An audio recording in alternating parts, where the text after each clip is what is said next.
sumamente importante sobre essa que está tratado que está renovar continuação de CBP na Aruba, que tem imigração e aduana americana na Aruba e efeito de ter presença de Customs e US Immigration na Aruba tem impacto sumamente positivo para o turismo de Aruba, mas também a presença também de relação entre Aruba e o Merca, que data de mais de século acaba, se for beber tem época de refineria e no momento aqui confirmar também que a relação aqui cada vez está em uma dimensão nova.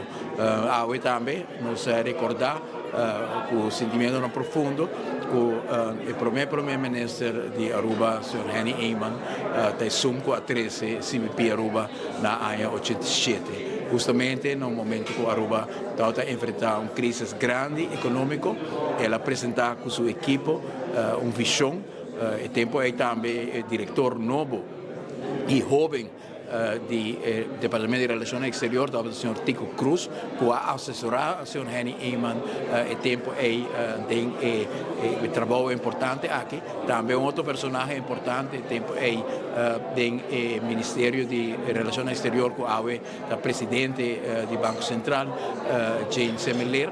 Toda parte de Brain Trust, de ajuda carga Aruba na momento assim crucial na ano 87 para sacar Aruba sua economia para diante, para pôr o turismo na nível que nós desfrutar de ele e de momento aí com a ideia para vir com pre-inspection, pre-clearance Aruba e a parte importante do Instituto Americano aqui Aruba como Aruba chiquito para ter o honor de prolongar e ensanchar tratado importante aqui em nome do Reino Holandês, naturalmente llena-nos com grande sentido de orgulho e satisfação, para pensar que é algo óbvio importante para Aruba e para nós, essa que demonstra que Aruba, seu aeroporto, que a automatizar e expandir, também tem mais facilidade ainda para o qual trata a automatização também de serviço de pre-clearance na Aruba.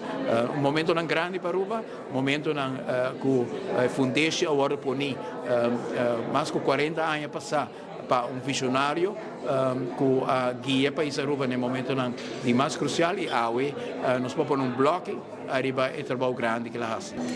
Sí, ayer ainda no aeropuerto nos firma acordo de colaboração junto com o CBP de Merca para basically elaborar o acordo atual acaba, onde nós temos sistema de reimbursement, ora nós temos mais personal de CBP. Bom, está beneficiar mais a roupa mesmo sobre que tem pre-clearance na Aruba, tá que o avião não por 30 merca doméstico, então não se passa mais aeroporto internacional para 30 merca. Isso aí facilita tanto a aerolínea como o passageiro. I think this agreement is so important for Aruba and the United States because it really reinforces, the commitment to our shared values and our security cooperation. This agreement really reflects the modernization that we need. It starts with security, and border security equals economic security equals international security.